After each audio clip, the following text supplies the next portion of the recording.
In the autumn of 1823, somewhere in the dense woodlands of southeastern Ohio, a young woman was found wandering naked through the forest, her body covered in precise geometric scars that defied medical explanation.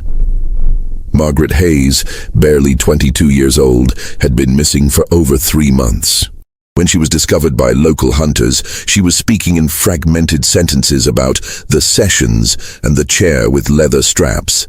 3 different doctors, all respected physicians in their communities, examined her case and refused to continue treatment.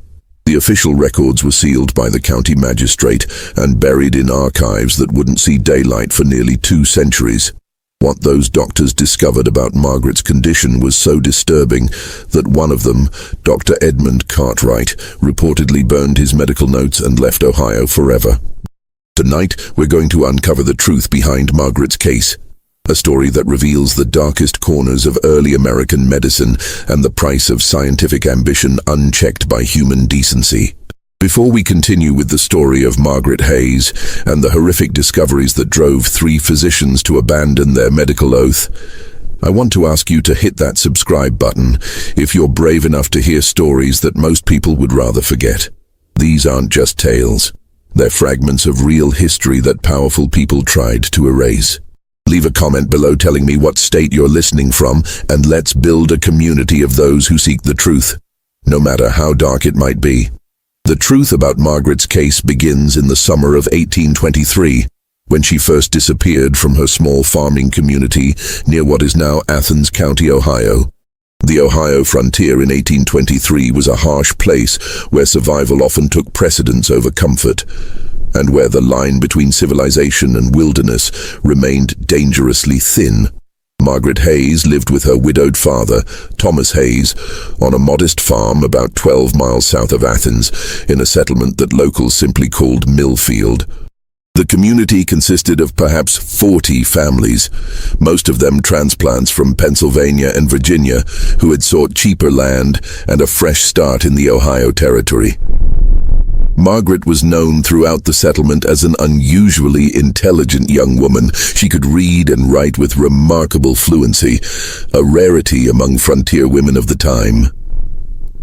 Her father, a former schoolteacher turned farmer, had educated her beyond what most considered appropriate for a woman of her station. She kept detailed journals about farm life, read medical texts borrowed from the town's physician, and corresponded with relatives back in Pennsylvania through letters that displayed a sharp wit and curious mind. The Hayes family lived in a log cabin that Thomas had built himself, surrounded by cleared fields where they grew corn, wheat, and vegetables. Their nearest neighbor was nearly a mile away, the Brennan family, Irish immigrants who had arrived just 2 years earlier. The isolation was typical of frontier life, but it also meant that when something went wrong, help was far away and often came too late. Dr. Samuel Hartwell was the settlement's only physician, a man in his 50s who had trained in Philadelphia before moving west in 1819. He was known for his methodical approach to medicine and his habit of keeping detailed records of every patient he treated. Dr. Hartwell had examined Margaret several times over the years for minor ailments: a broken wrist when she was 16, a severe fever the following winter, and routine visits that confirmed what everyone already knew. She was healthy, intelligent, and remarkably resilient. The summer of 1823 had been particularly difficult for the Hayes family. Thomas had injured his back during the spring planting, leaving much of the farm work to Margaret. She had managed admirably, but neighbors noticed that she seemed increasingly withdrawn and tired. Mary Brennan, the Irish woman who lived closest to the Hayes farm, later told investigators that Margaret had stopped visiting in late June, which was unusual since the 2 women had developed a friendship despite their different backgrounds. What made Margaret's disappearance particularly troubling was its abruptness. On the morning of July 15, 1823, Thomas Hayes woke to find his daughter's bed empty and her few personal belongings, including her precious journals, missing. There were no signs of struggle in the cabin, no evidence of forced entry, and no note explaining her departure. Her father immediately organized a search party, but despite combing the surrounding forests for days, they found no trace of Margaret Hayes. The search efforts were hampered by the dense woodland that surrounded the settlement. The Ohio forest of 1823 was still largely untouched by civilization. A thick canopy of oak, maple, and hickory trees that created a perpetual twilight beneath their branches. Wild animals were common, including wolves and bears, and it was easy for someone to become lost in the seemingly endless maze of trees, streams, and ravines. As weeks passed without any sign of Margaret, the settlement began to whisper about what might have happened to her. Some believed she had been taken by wild animals, others suspected she had been kidnapped by Native Americans, though no tribes had been seen in the area for over a year. A few suggested she had simply run away, perhaps to marry a young man from a neighboring settlement.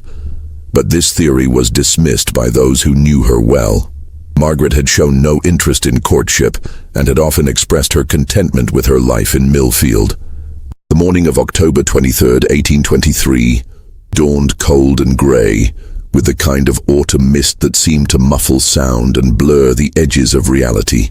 Two local hunters, James Fletcher and his teenage son Robert, were tracking deer through the woods about 8 miles northeast of Millfield when they heard what they initially thought was an animal in distress. The sound was a low, rhythmic moaning that seemed to come from deeper in the forest. As they moved closer, the moaning resolved into something more unsettling. A human voice, but speaking in a pattern that didn't quite make sense. Words and phrases repeated over and over, punctuated by long silences and then sudden bursts of what sounded like desperate pleading. The Fletchers exchanged worried glances. In 3 decades of hunting these woods, James had never heard anything quite like it.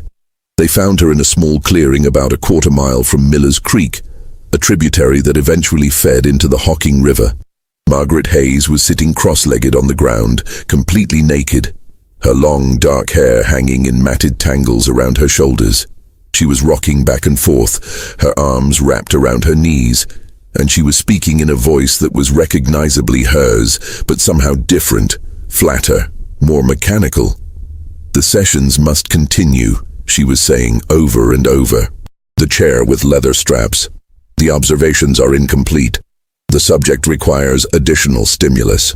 Then she would fall silent for perhaps 30 seconds before beginning again with slight variations. "The sessions must continue. The measurements are not yet precise. The subject shows promising reactions to the copper instruments." James Fletcher, a veteran of the War of 1812 and a man not easily shaken, later told Dr. Hartwell that the sight of Margaret Hayes was the most disturbing thing he had ever witnessed. It wasn't just her nudity or her apparent madness, it was the condition of her body. Even from a distance, he could see that her skin was covered in what appeared to be scars, but scars unlike any he had seen before. They formed geometric patterns across her arms, legs, and torso, precise lines and angles that looked almost like mathematical diagrams carved into human flesh. When Robert Fletcher attempted to approach her, Margaret's head snapped up with startling suddenness. Her eyes, once bright with intelligence, were now unfocused and strange, as if she were looking at something far beyond the forest clearing. She began to speak more rapidly, her voice rising in pitch. "The doctor requires compliance. The measurements must be exact. The subject will remain still during the procedure. The copper instruments must be heated to the proper temperature." The hunters wrapped her in James's hunting jacket and carried her back to the settlement, where Dr. Hartwell was summoned immediately.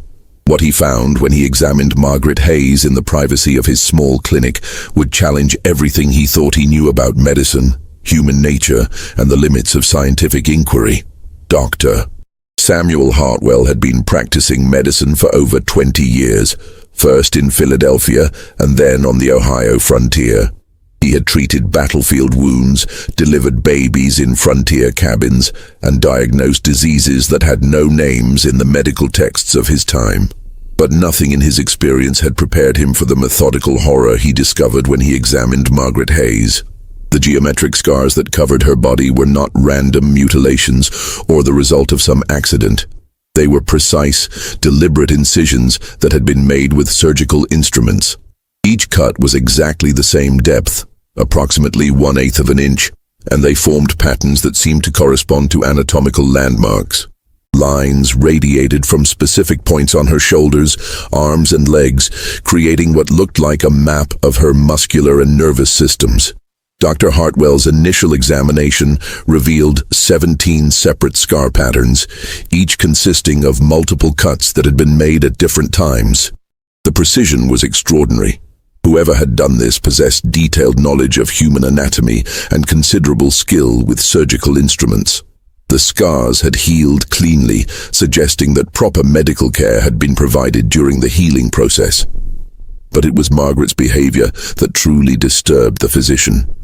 She would sit motionless for long periods, her eyes vacant and staring, and then suddenly begin speaking in that same mechanical voice the hunters had heard. She would describe procedures in clinical detail, referring to herself in the third person as the subject, and speaking of various measurements and observations that had been conducted upon her body. The subject's response to electrical stimulus was recorded on day 47, she would say, her voice completely devoid of emotion. The copper probes inserted at precise locations along the spinal column. The subject's verbal responses indicate heightened sensitivity in the lower lumbar region. The doctor was pleased with the results and authorized continuation of the experiment. Dr. Hartwell tried various treatments, laudanum to calm her, gentle questioning to determine what had happened to her, even attempts to hypnotize her using techniques he had learned in Philadelphia.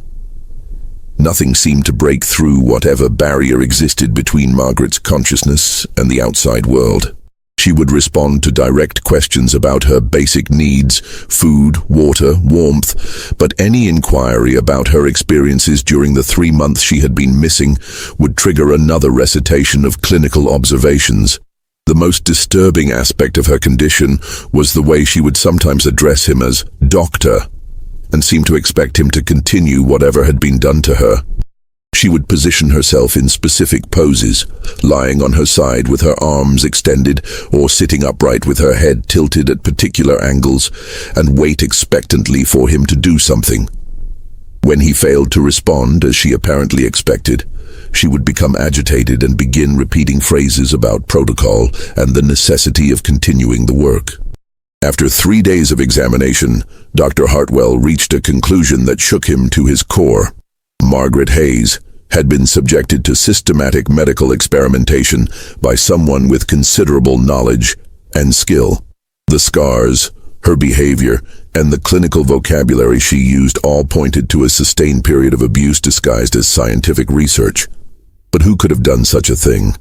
And why had Margaret seemingly cooperated with procedures that must have caused her tremendous pain and psychological damage? The answer to these questions would prove more horrifying than Dr. Hartwell could have imagined, and it would ultimately drive him to make a decision that would haunt him for the rest of his life. Dr. Hartwell's investigation into Margaret's condition began with a careful examination of her possessions, which had been found scattered throughout the forest near where she was discovered. Her journal, which had been missing since her disappearance, was found wedged between 2 fallen logs about 50 yards from the clearing. The leather cover was water-damaged, and many pages were illegible, but enough remained to provide disturbing insights into her final weeks before disappearing. The early entries were typical of Margaret's writing, detailed observations about farm life, weather patterns, and her correspondence with relatives in Pennsylvania. But beginning in late June, her handwriting began to change. The normally neat script became increasingly erratic, with words crossed out and rewritten multiple times. The content also shifted, focusing obsessively on medical topics and scientific procedures. June 28, 1823. Dr. Hartwell's medical texts described the use of electrical apparatus in treating nervous disorders. The principle seems sound. If electricity can animate a frog's legs, as demonstrated by the Italian physician Galvani, surely it might restore proper function to damaged nerves in living subjects. I have been reading about the experiments conducted in Philadelphia and Boston. The results are most promising. July 1, 1823. I have been invited to observe advanced medical procedures. The opportunity to witness true scientific inquiry is rare in a place like Millfield. I have been assured that my education and intelligence make me suitable for participation in important research. Father need not know of these visits. He would not understand the significance of the work being conducted. The final legible entry was dated July 12th, just 3 days before her disappearance. The preliminary examinations are complete. I have been selected as ideal for the advanced procedures. The doctor explains that pain is temporary, but scientific knowledge is eternal. I understand the importance of the work and give my consent freely. The sessions will begin tomorrow. Dr. Hartwell studied these entries with growing alarm. Margaret's references to the doctor and advanced procedures clearly indicated that she had been in contact with another physician, someone who had convinced her to participate in what she believed was legitimate medical research. But who was this mysterious doctor, and where had these sessions taken place? The answer came from an unexpected source. While examining Margaret's clothing, which had been found in various locations throughout the forest, Dr. Hartwell discovered a small piece of paper sewn into the lining of her dress. It was a fragment of a letter, written in a hand he didn't recognize, that contained partial instructions for some kind of medical procedure. Subject must be secured using the leather restraints to prevent movement during the application of electrical current. The copper probes should be inserted at depths of no more than 1/4 inch to avoid permanent damage to the nervous system. Duration of each session should not exceed 30 minutes, and the subject must be given adequate time to recover between applications. The clinical detachment of the language was chilling, but what disturbed Dr. Hartwell most was the paper itself. It was high-quality writing paper, the kind used by wealthy professionals, not the rough material typically available on the frontier. The ink was also of superior quality, suggesting that whoever had written these instructions had access to expensive supplies and likely considerable financial resources. Dr. Hartwell began making discreet inquiries among the other settlements in the region. Had anyone seen Margaret during the months she was missing? Had any traveling physicians visited the area? Were there any reports of unusual activities or strangers in the vicinity? The responses were largely negative, but one piece of information proved significant. Samuel Brennan, the Irish immigrant who lived nearest to the Hayes farm, mentioned that he had seen lights in the old Westfield property during the summer months. The Westfield place was an abandoned farmstead about 5 miles north of Millfield, left empty after the original owner died of fever in 1821. The property included a substantial log house and several outbuildings, all of which had been slowly deteriorating for 2 years. "I thought it might be squatters," Brennan explained, "but the lights were too regular, always in the same window of the main house and always at the same time of night, around 10 o'clock. It went on for weeks, maybe 2 months. Then it stopped suddenly, sometime in early October." Dr. Hartwell decided to investigate the Westfield property himself, despite the growing sense of dread that had been building since Margaret's return. What he found there would confirm his worst fears and force him to confront the possibility that someone in their small community was capable of unspeakable acts in the name of science. The Westfield property sat in a natural bowl surrounded by hills, invisible from the main road and accessible only by a narrow track that wound through dense woodland. As Dr. Hartwell approached the abandoned farmstead on the morning of October 30th, 1823, he was struck by how isolated the location was. Someone could conduct any kind of activity here without fear of discovery by casual passers-by. The main house was a large log structure that had been built with more care and expense than most frontier homes. The original owner, Jonathan Westfield, had been a prosperous merchant who had invested heavily in land speculation before his untimely death. The house had glass windows, a luxury in frontier Ohio, and a stone chimney that suggested the owner had intended to live comfortably. Dr. Hartwell's first indication that the property had been recently occupied came when he noticed that the front door, which should have been secured with a wooden bar, was standing slightly ajar. The hinges had been recently oiled, and the door opened silently when he pushed it. Inside, the main room showed clear signs of recent habitation. The wooden floors had been swept clean, and there was a faint smell of lamp oil in the air. But it was what he found in the back room that made his blood run cold. The space had been converted into what could only be described as a primitive medical laboratory. A large wooden table dominated the center of the room, its surface stained dark with what appeared to be blood. Leather restraints were attached to the table at intervals that corresponded to a human body: wrists, ankles, waist, and neck.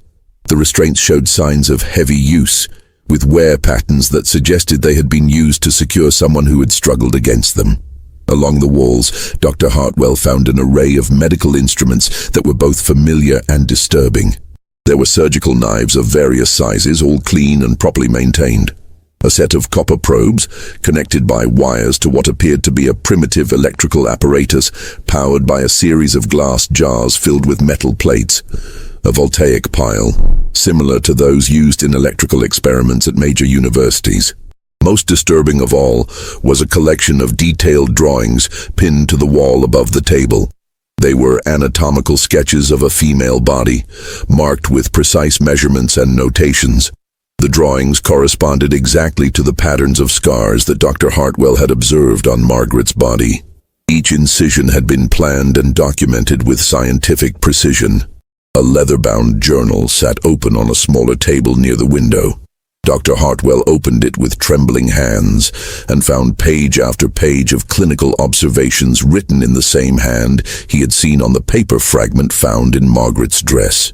The entries were dated and detailed, describing a series of experiments conducted on Subject M over a period of nearly 3 months. Day 1, Subject M has been prepared for the initial procedure. Baseline measurements taken. Subject shows excellent physical condition and high intelligence, making her ideal for the planned experiments. Initial incisions made along the predetermined anatomical landmarks. Subject remained conscious throughout the procedure as planned. Reactions recorded. Day 15. Electrical stimulation experiments commenced.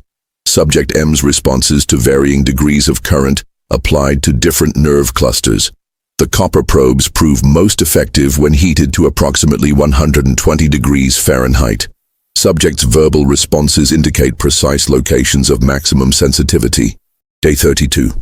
Subject M has begun to show signs of psychological adaptation to the procedures. She no longer resists the restraints and has begun to assist in positioning herself for each session.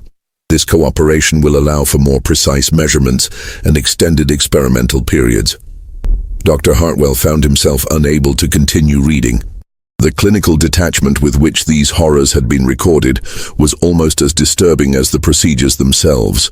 But one detail in the journal entries caught his attention. The handwriting was not only familiar in style, but seemed to match writing he had seen before.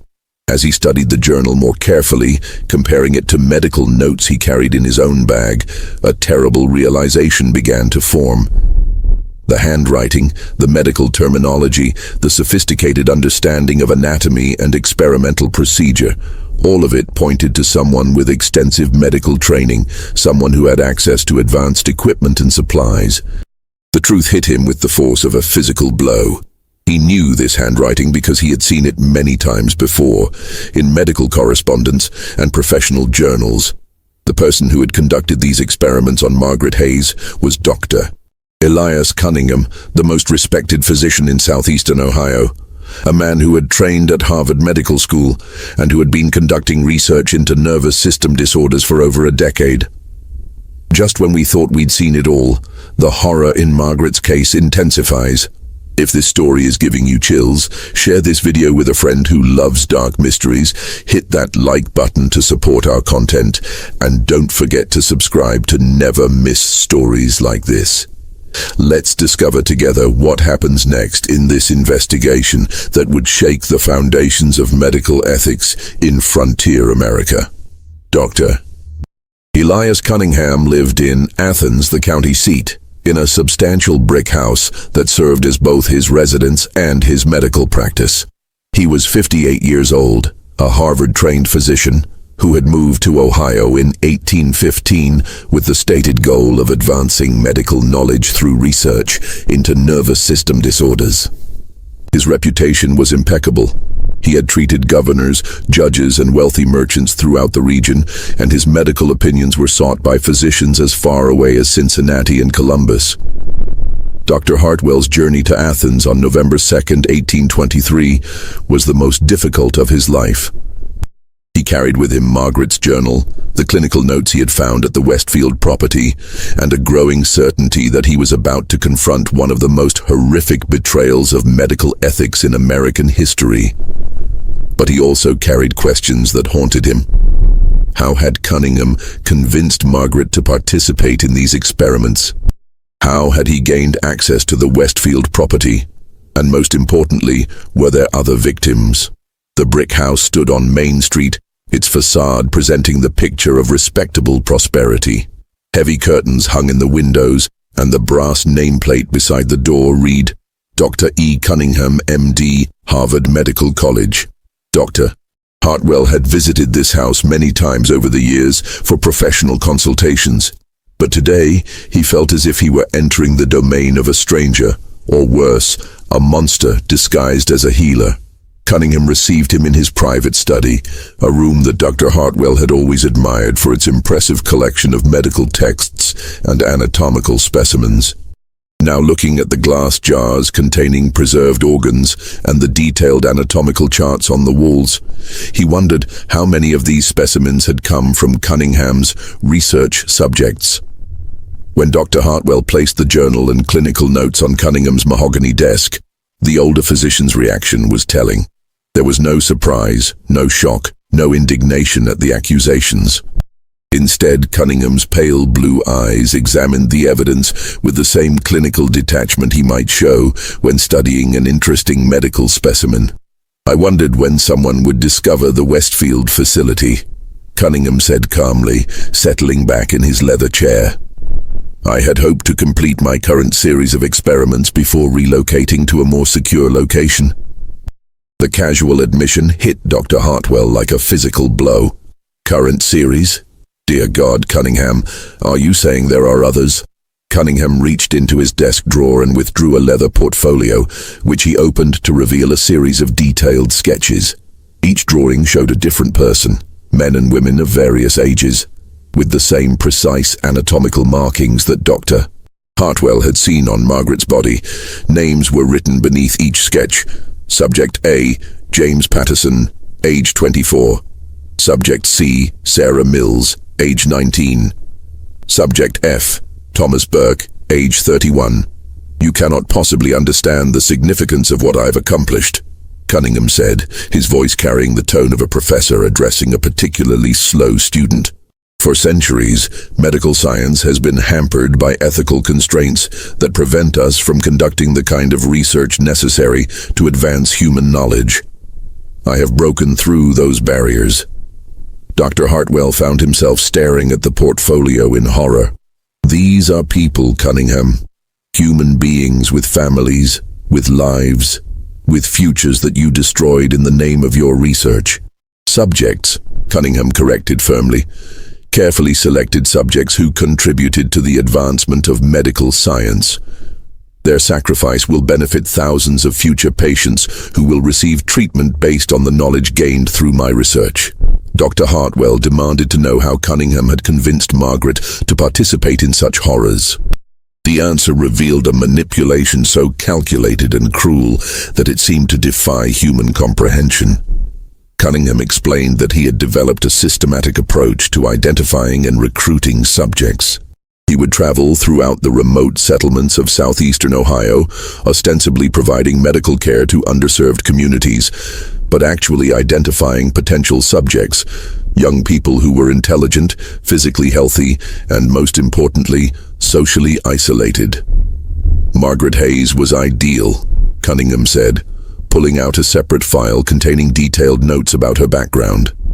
Highly intelligent, curious about medical science, living with only her father in a remote location. I began cultivating her interest during my visits to treat her father's injury. I brought her medical text to read, discussed cases with her, praised her understanding of complex concepts. She was hungry for intellectual stimulation and grateful for my attention. The seduction had been gradual and psychologically sophisticated. Cunningham had convinced Margaret that she was uniquely qualified to assist in groundbreaking medical research. He had shown her letters supposedly from prominent physicians in Boston and Philadelphia, praising his work and emphasizing the importance of finding suitable research assistants. He had even forged endorsements from medical institutions, creating an entire fictional network of support for his experiments. I told her that the research required absolute secrecy because of the conservative attitudes of frontier communities toward advanced medical procedures, Cunningham continued. She believed she was participating in work that would eventually be published in the most prestigious medical journals in America. She was proud to be selected for such important research. Dr. Hartwell felt sick as he realized the full extent of Cunningham's manipulation. And the others? How many others have there been? Cunningham consulted a separate journal, running his finger down a list of names and dates. Margaret was subject G, the seventh in my current research series.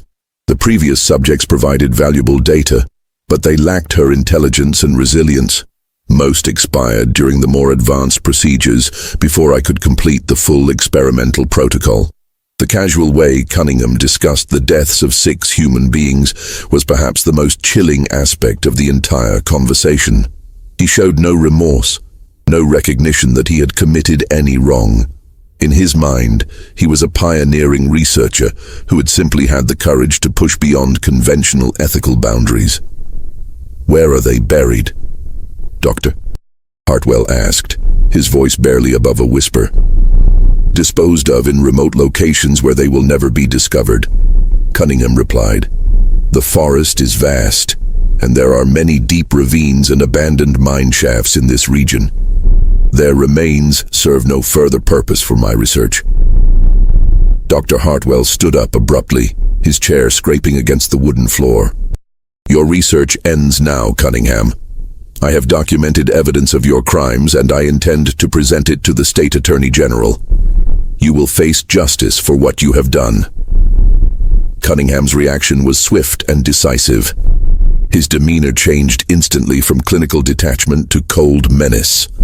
"You will do nothing," he said, rising from his chair and moving to a cabinet where he kept his medical instruments.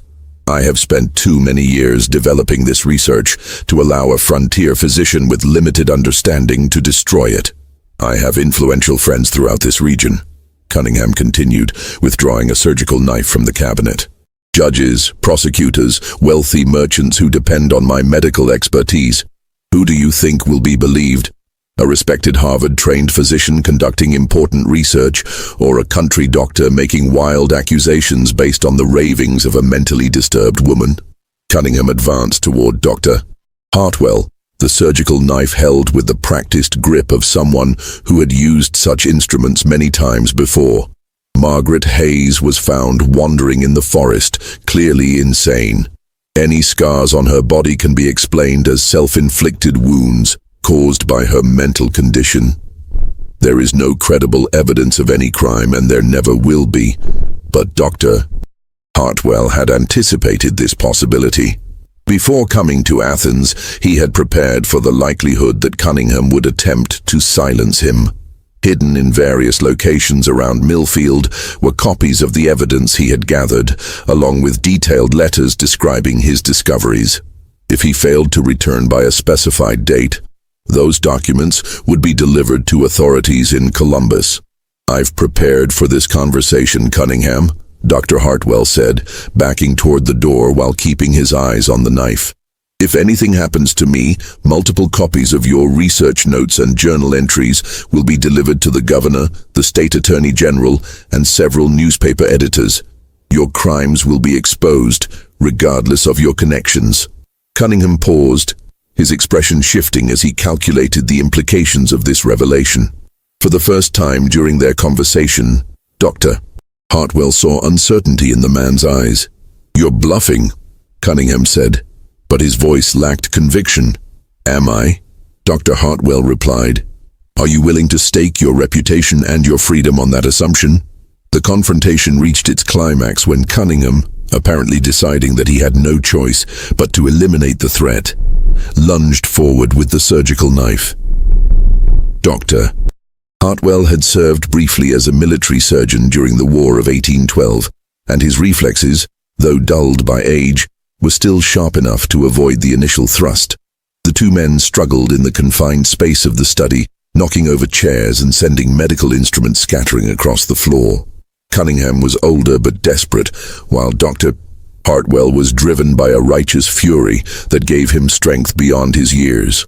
The struggle was brief but violent, ending when Cunningham lost his footing and fell backward onto his own desk, the surgical knife turning in his hand and piercing his chest.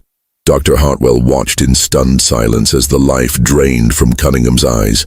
The man who had tortured and killed at least 7 innocent people died with the same clinical detachment with which he had conducted his experiments, his final words being a complaint about the interruption of important research. In the immediate aftermath of Cunningham's death, Dr. Hartwell faced a decision that would haunt him for the rest of his life. He could report the truth, that he had killed Cunningham in self-defense while confronting him about his crimes against Margaret Hayes and 6 other victims. But doing so would require exposing the full details of the experiments, subjecting Margaret to further trauma and potentially destroying public trust in the medical profession throughout the region. Instead, Dr. Hartwell chose a more complex path. He arranged the scene to suggest that Cunningham had died in an accident while conducting a medical procedure. The official investigation, conducted by Athens County Sheriff Robert Mason, was perfunctory. Cunningham was widely respected. Dr. Hartwell's account of the accident was accepted without question, and no one thought to look deeper into the circumstances of the death. Dr. Hartwell used the hours immediately following Cunningham's death to systematically destroy the evidence of his crimes. He burned the research notes, the anatomical sketches, and the detailed records of the experiments. The surgical instruments were thrown into the deepest part of the Hocking River, and the electrical apparatus was dismantled and scattered across several county dumps. The Westfield property received similar treatment. Under cover of darkness, Dr. Hartwell and 2 trusted friends, men who asked no questions but helped without hesitation, removed every piece of equipment from the makeshift laboratory. The restraint table was chopped up and burned. The medical instruments were buried in separate locations, and the room itself was thoroughly cleaned to remove any trace of what had occurred there. But Dr. Hartwell could not destroy the evidence that mattered most: Margaret Hayes herself. Her condition remained a constant reminder of Cunningham's crimes, and her care became Dr. Hartwell's primary responsibility and his ongoing penance for his failure to stop the experiment sooner. Margaret's recovery was gradual and incomplete. The systematic torture she had endured left permanent scars, both physical and psychological, that no medical treatment of the time could fully address. For weeks after Cunningham's death, she continued to experience episodes where she would lapse into the mechanical speech patterns that had so disturbed the hunters who found her, reciting fragments of clinical observations in that flat, emotionless voice. The subject's response to stimulus was recorded, she would say, staring blankly at the wall of Dr. Hartwell's clinic. The measurements were precise. The doctor was pleased with the progress. The sessions will continue tomorrow.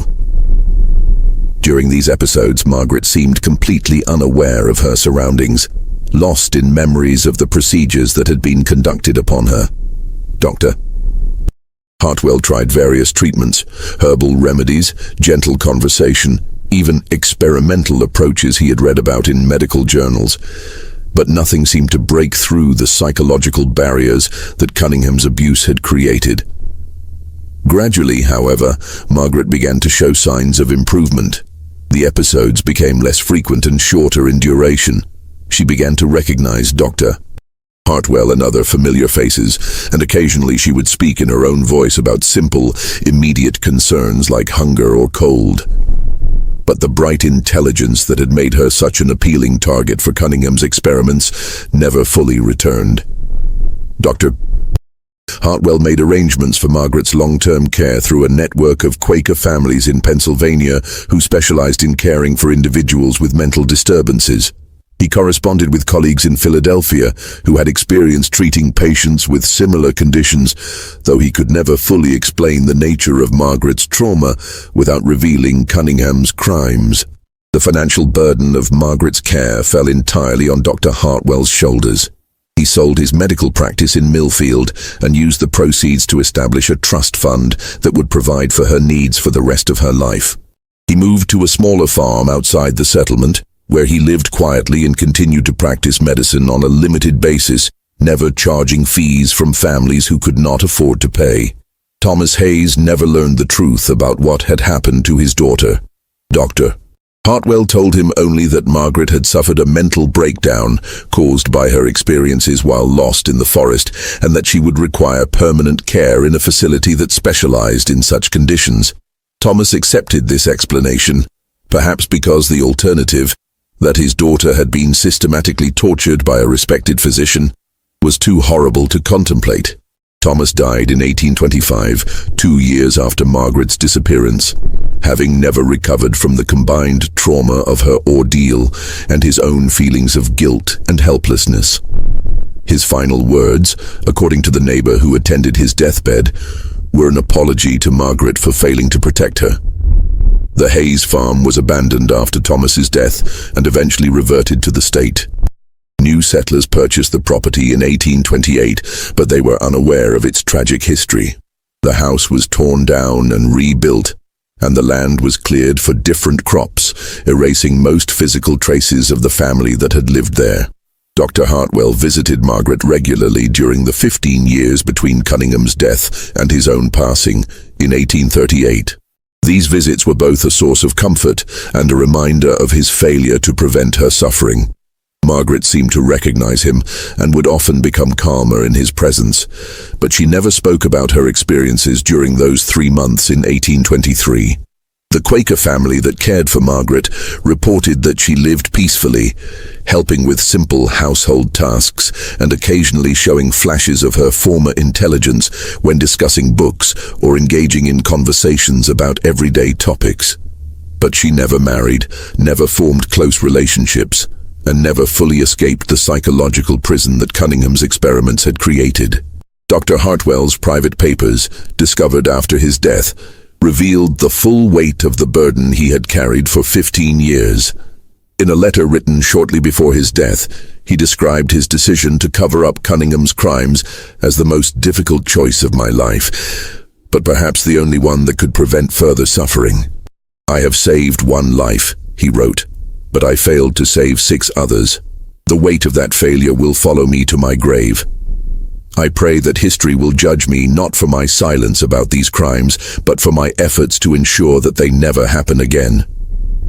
Dr. Hartwell's medical bag and instruments were found in his attic after his death, wrapped in cloth and stored in a trunk that bore a handwritten note. Some tools of healing become instruments of remembrance for what we could not prevent. May those who find these understand that medicine is a sacred trust that must never be betrayed. The 3 doctors who had refused to treat Margaret Hayes, Dr. Hartwell himself, Dr. Marcus Webb from Athens, and Dr. Joseph Sterling from Lancaster, had all recognized that her condition was the result of systematic abuse, but they had also understood the practical impossibility of seeking justice through conventional means in frontier Ohio. Their refusal to treat her was not abandonment, but a recognition that conventional medical treatment could not address trauma of such magnitude. In the decades following Margaret's case, Dr. Hartwell became increasingly reclusive and eventually stopped practicing medicine altogether.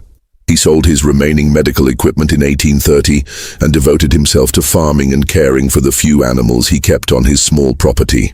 Neighbors described him as a sad but kind man who would provide medical care in emergencies, but who seemed haunted by some unspoken tragedy.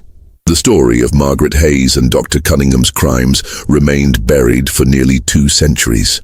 The official records were sealed by court order, and the few people who knew the truth took their knowledge to their graves.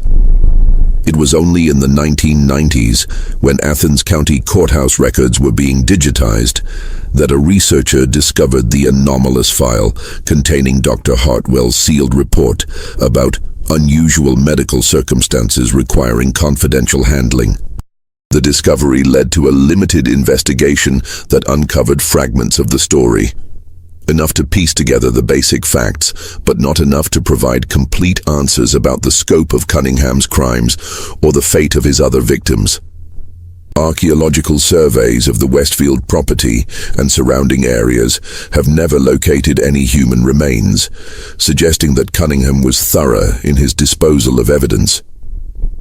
Margaret Hayes lived until 1847, dying peacefully at the age of 46 in the Quaker household that had cared for her for over 20 years. Her death was recorded simply as natural causes following a long illness, with no mention of the trauma that had shaped her adult life. She was buried in a small cemetery outside Philadelphia, her gravestone bearing only her name and dates of birth and death. The case of Margaret Hayes represents one of the darkest chapters in the history of American medicine, a reminder that the isolation and lack of oversight that characterized frontier life could create opportunities for those who would exploit the vulnerable in the name of scientific progress. It also demonstrates the terrible burden carried by those who discovered such crimes but found themselves powerless to seek justice through conventional means. Perhaps most disturbing of all is the realization that Margaret Hayes may not have been unique. The vast, sparsely populated wilderness of early 19th century America provided countless opportunities for those who would prey upon the isolated and defenseless. How many other victims were there, scattered across the frontier? Their suffering known only to their tormentors, and perhaps a few witnesses who chose silence over the futility of seeking justice. The official records of Margaret Hayes's case remain sealed in the Athens County Courthouse, accessible only to researchers who can demonstrate a legitimate academic interest in early American medical history. Dr. Hartwell's letter to the State Attorney General was never sent, and the copies of Cunningham's journal that he claimed to have made were never found among his possessions after his death. This mystery shows us the terrifying reality that sometimes the most evil acts are committed by those society trusts most. Those who take sacred oaths to do no harm, but who hide behind respectability and professional authority to commit unspeakable crimes. It reminds us that the price of scientific progress should never include the suffering of the innocent, and that those who would pursue knowledge at any cost must be held accountable for their actions. What do you think of this story? Do you believe everything was revealed? Could there have been other victims whose stories were never told, scattered across the remote settlements of early America? Leave your comment below and share your thoughts about this dark chapter in medical history. If you enjoyed this tale and want more dark mysteries from America's past, subscribe, hit the notification bell, and share with someone who loves historical mysteries that reveal the hidden horrors of our nation's early years. See you in the next video.